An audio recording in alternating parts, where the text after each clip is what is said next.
News ಇದು.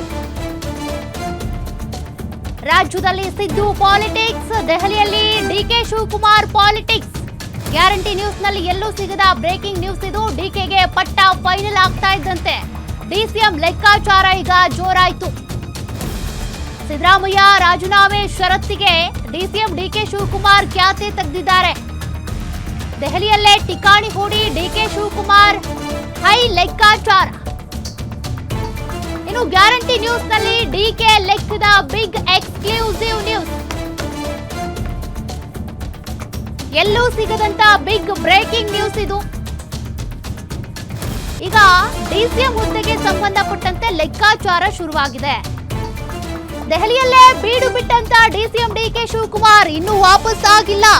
ರಾತ್ರಿ 8 ಗಂಟೆಗೆ ಬರ್ತಾರೆ ಅಂತ ಹೇಳಿದ್ರು, ಬೆಳಗ್ಗೆ, ಬಟ್ ಇನ್ನೂ ಬಂದಿಲ್ಲ. ಹೈಕಮಾಂಡ್ ಜೊತೆ ಇಂದು ಕೂಡ ಡಿಕೆ ಶಿವಕುಮಾರ್ ಸರಣಿ ಮೀಟಿಂಗ್ ಮುಂದುವರೆದಿದೆ. ಇವತ್ತು ಕ್ಲಿಯರ್ ಮಾಡಿಕೊಂಡೇ ದೆಹಲಿಯಿಂದ ವಾಪಸ್ ಬರೋದಕ್ಕೆ ತೀರ್ಮಾನ. ಹೊಸ ಕ್ಯಾಬಿನೆಟ್ ನಲ್ಲಿ ಯಾರು ಇರಬೇಕು, ಯಾರು ಔಟ್ ಆಗಬೇಕು, ಇದೆಲ್ಲದ್ರ ಬಗ್ಗೆನೂ ಕೂಡ ಹೈಕಮಾಂಡ್ ಮಟ್ಟದಲ್ಲಿ ಆಗ್ತಿರುವಂತ ಲೆಕ್ಕಾಚಾರ, ಲಿಸ್ಟ್ ಪಕ್ಕಾ ಮಾಡಿಕೊಂಡೇ ವಾಪಸ್ ಆಗೋದಕ್ಕೆ ಡಿಕೆ ಶಿವಕುಮಾರ್ ತೀರ್ಮಾನಿಸಿದ್ದಾರಂತೆ. ಈಗ 4 ಡಿಸಿಎಂ ಹುದ್ದೆ ಅನ್ನೋದು ಹೈಕಮಾಂಡ್ ನ ಲೆಕ್ಕಾಚಾರ.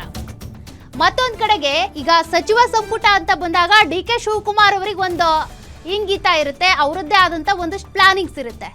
ತಮ್ಮ ಆಪ್ತರಿಗೆ ಅವ್ರ ಸಚಿವ ಸ್ಥಾನ ಕೊಡಬೇಕು ಅಂತ. ಬಟ್ ಇಲ್ಲಿ ಹೈಕಮಾಂಡ್ ಒಂದಷ್ಟು ಸೂಚನೆಗಳನ್ನ ಕೊಟ್ಟಿದೆ. ಖಡಕ್ ಆಗಿ ಕೆಲ ಹಿರಿಯ ಸಚಿವರನ್ನ ತೆಗಿಬೇಕು ಅಂತ, 8 ಜನರನ್ನ ಮೀರಿರಬಾರ್ದು ಅಂತ ಸಚಿವ ಸಂಪುಟದಲ್ಲಿ.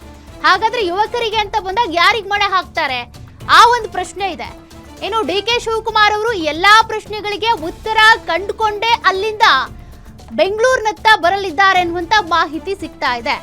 ಅಲ್ಲಿಗೆ ಡಿಕೆ ಶಿವಕುಮಾರ್ ಅವರು ದೆಹಲಿಯಲ್ಲೇ ಟಿಕ್ಕಾಣಿ ಹೂಡಿ ಎಲ್ಲಾ ವಿಚಾರಗಳನ್ನ, ಗೊಂದಲಗಳನ್ನ ಒಂದ್ ರೀತಿಯಾಗಿ ಕ್ಲಿಯರ್ ಕಟ್ ಆಗಿ ಹೈಕಮಾಂಡ್ ಜೊತೆ ಡಿಸ್ಕಷನ್ ಮಾಡಿಕೊಂಡು ಸರಿ ಮಾಡ್ಕೊಂಡು ಬರುವಂತ ನಿಟ್ಟಿನಲ್ಲಿ ಅಲ್ಲೇ ಇದ್ದಾರೆ ಅಂತ.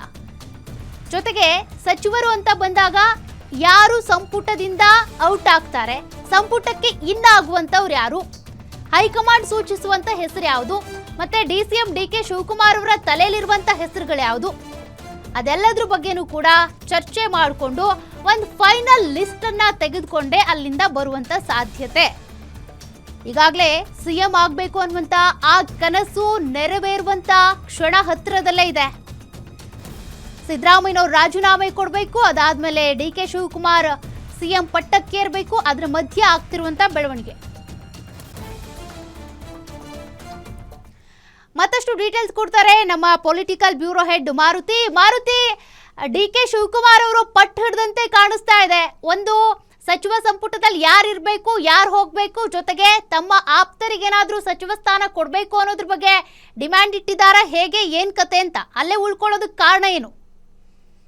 ಇಲ್ಲ, ಡಿಕೆ ಶಿವಕುಮಾರ್ ಅವರು ನಿನ್ನೆ ಎಐಸಿಸಿ ನಾಯಕರ ಜೊತೆ ಸರಣಿ ಸಭೆ ಮಾಡಿದ ಬಳಿಕವೂ ಕೂಡ ದೆಹಲಿಯಲ್ಲೇ ಉಳ್ಕೊಳ್ಳೋದನ್ನ ನೋಡಿದ್ರೆ ಎಲ್ಲವನ್ನೂ ಕೂಡ ಕ್ಲಿಯರ್ ಮಾಡ್ಕೊಂಡು ವಾಪಸ್ ಬರ್ಬೇಕು ಅನ್ನುವಂತ ಒಂದು ನಿರ್ಧಾರಕ್ಕೆ ಬಂದಂತೆ ಕಾಣಿಸ್ತಾ ಇದೆ.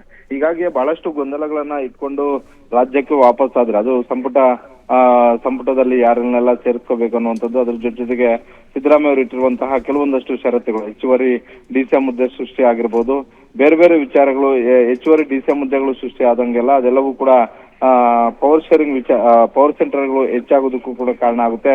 ಸುಗಮವಾಗಿ ಸರ್ಕಾರ ನಡೆಸೋದಕ್ಕೆ ಸಾಧ್ಯವಾಗೋದಿಲ್ಲ. ಹೀಗಾಗಿ ಒಬ್ಬರು ಡಿಸಿಎಂ ಇರ್ಲಿ ಅನ್ನುವಂತಹ ಒಂದು ರೀತಿಯಲ್ಲಿ ಡಿಕೆ ಶಿವಕುಮಾರ್ ಅವರು ಯೋಚನೆ ಮಾಡುವಂತದ್ದು. ಈ ಎಲ್ಲಾ ಪ್ಲಾನ್ಗಳನ್ನ ವರ್ಕೌಟ್ ಮಾಡಬೇಕು ಅನ್ನುವಂತ ಒಂದು ಕಾರಣಕ್ಕೋಸ್ಕರವೇ ಇವತ್ತು ಡಿಕೆ ಶಿವಕುಮಾರ್ ಅವರು ದೆಹಲಿಯಲ್ಲೇ ಬಿಡುಬಿಟ್ಟಿದ್ದಾರೆ. ಸುರ್ಜೇವಾಲಾ ಮತ್ತೆ ವೇಣುಗೋಪಾಲ್ ಹಾಗೂ ಮಲ್ಲಿಕಾರ್ಜುನ್ ಖರ್ಗೆ ಅವರ ಜೊತೆ ಪ್ರತ್ಯೇಕವಾಗಿ ಮಾತುಕತೆ ಆಡಿ ಅಂತಿಮವಾಗಿ ಕ್ಲಾರಿಟಿಯನ್ನ ಪಡೆದು ಬೆಂಗಳೂರಿಗೆ ವಾಪಸ್ ಬರಬೇಕು. ಅದ್ರ ಜೊತೆಗೆ ನಾಡಿದ್ದು ಪ್ರಮಾಣವಚನ ಸ್ವೀಕಾರ ಕಾರ್ಯಕ್ರಮ ಇರೋದ್ರಿಂದ ಪ್ರಮಾಣವಚನ ಸ್ವೀಕಾರಕ್ಕೆ ರಾಹುಲ್ ಗಾಂಧಿ, ಸೋನಿಯಾ ಗಾಂಧಿ ಹಾಗೂ ಪ್ರಿಯಾಂಕಾ ಗಾಂಧಿ, ಮಲ್ಲಿಕಾರ್ಜುನ್ ಖರ್ಗೆ ಸೇರಿದಂತೆ ಎಐಸಿಸಿ ಮಟ್ಟದಲ್ಲಿರುವಂತಹ ಎಲ್ಲಾ ನಾಯಕರನ್ನು ಕೂಡ ಆಹ್ವಾನ ಮಾಡಬೇಕು ಅನ್ನುವಂತ ಒಂದು ಕಾರಣಕ್ಕೋಸ್ಕರವೇ ಡಿಕೆ ಶಿವಕುಮಾರ್ ಮತ್ತೆ ಡಿಕೆ ಸುರೇಶ್ ಅವರು ದೆಹಲಿಯಲ್ಲಿ ಬಿಡುಬಿಟ್ಟಿರುವಂತದ್ದು. ಒಟ್ಟಾರೆ ಸಿದ್ದರಾಮಯ್ಯ ಅವರ ಟೀಮ್ ಆಗ್ತಿರುವಂತಹ ಒಂದು ವರ್ಕೌಟ್ ಪ್ಲಾನ್ಗಳು, ಮತ್ತೊಂದ್ ಕಡೆ ಮುಂದೆ ಸರ್ಕಾರ ರಚನೆ ಮಾಡಿದ ಬಳಿಕ ಒಂದಷ್ಟು ಸಮಸ್ಯೆಗಳನ್ನ ತಂದೊಡ್ಬಹುದು ಅನ್ನುವಂತ ಒಂದು ಆತಂಕ ಡಿಕೆ ಶಿವಕುಮಾರ್ ಅವ್ರಿಗೆ ಇದ್ದೇ ಇದೆ. ಆ ಕಾರಣಕ್ಕೋಸ್ಕರವೇ ಹೆಚ್ಚು ಪವರ್ ಸೆಂಟರ್ಗಳು ರಾಜ್ಯದಲ್ಲಿ ಸೃಷ್ಟಿ ಆಗೋದು ಬೇಡ ಅನ್ನುವಂಥದ್ದು. ಜೊತೆಗೆ ಸಂಪುಟದಲ್ಲಿ ಯುವಕರಿಗೆ ಹೆಚ್ಚು ಆದ್ಯತೆಯನ್ನ ಕೊಟ್ರೆ ಪಕ್ಷ ಉಳಿಯೋದಕ್ಕೂ ಕೂಡ ಕಾರಣ ಆಗುತ್ತೆ, ಪಕ್ಷ ಗಟ್ಟಿ ಆಗೋದಕ್ಕೂ ಕೂಡ ಕಾರಣ ಆಗುತ್ತೆ ಅನ್ನುವಂತ ಒಂದು ಲೆಕ್ಕಾಚಾರ. ಯೂತ್ ಕಾಂಗ್ರೆಸ್ ಇಂದ ಬಂದಂತವ್ರಿಗೆ ಹೆಚ್ಚು ಅವಕಾಶಗಳನ್ನ ಕೊಡಬೇಕು, ಯುವಕರು ಗೆದ್ದು ಬಂದು ಪಕ್ಷ ಮತ್ತೆ ಸಮಾಜದ ಸೇವೆಯಲ್ಲಿ ಹೆಚ್ಚು ಆಕ್ಟಿವ್ ಆಗಿ ಇರುವಂತವ್ರನ್ನ, ಅದು ಮೊದಲನೇ ಬಾರಿ ಗೆದ್ದು ಬಂದಿರ್ಲಿ, ಎರಡನೇ ಬಾರಿ ಗೆದ್ದು ಬಂದಿರ್ಲಿ, ಮೂರನೇ ಬಾರಿ ಗೆದ್ದು ಬಂದಿರ್ಲಿ, ಅವರು ಸಮಾಜದಲ್ಲಿ ಗುರುತಿಸ್ಕೊಂಡಿರುವಂತವ್ರನ್ನ, ಪಕ್ಷಕ್ಕೆ ಮುಂದಿನ ದಿನಗಳಲ್ಲಿ ಆಸ್ತಿ ಆಗುವಂತವ್ರನ್ನ ಗುರುತಿಸಿ ಸಚಿವರನ್ನಾಗಿ ಮಾಡಬೇಕು ಅಂತ, ಅದು ಜಿಲ್ಲೆವಾರು ಆಗಿರ್ಬೋದು, ಸಮುದಾಯವಾರು ಆಗಿರ್ಬೋದು, ಇವೆಲ್ಲವನ್ನೂ ಕೂಡ ಸಾಮಾಜಿಕ ಸಮತೋಲನವನ್ನ ನೋಡಿಕೊಂಡು ಕ್ಯಾಬಿನೆಟ್ ರಚಿಸಬೇಕು ಅನ್ನುವಂತ ಒಂದು ಲೆಕ್ಕಾಚಾರದಲ್ಲಿ ಡಿ.ಕೆ. ಶಿವಕುಮಾರ್ ಅವರು ಇದ್ದಂತೆ ಕಾಣಿಸ್ತಿದೆ. ಹೀಗಾಗಿ ನಿನ್ನೆ ಸಭೆ ಮುಗಿದಾದ್ರೂ ಕೂಡ ಇನ್ನೂ ದೆಹಲಿಯಲ್ಲೇ ಇದ್ದಾರೆ. ದೆಹಲಿ ಹೈಕಮಾಂಡ್ ಜೊತೆ ಎಲ್ಲಾ ಪ್ಲಾನ್ಗಳನ್ನು ಕೂಡ ವರ್ಕೌಟ್ ಮಾಡ್ತಾ ಇದ್ದಾರೆ. ಸೌಖ್ಯ. ಓಕೆ, ಥ್ಯಾಂಕ್ ಯು ಮಾರುತಿ ಮಾಹಿತಿಗೆ.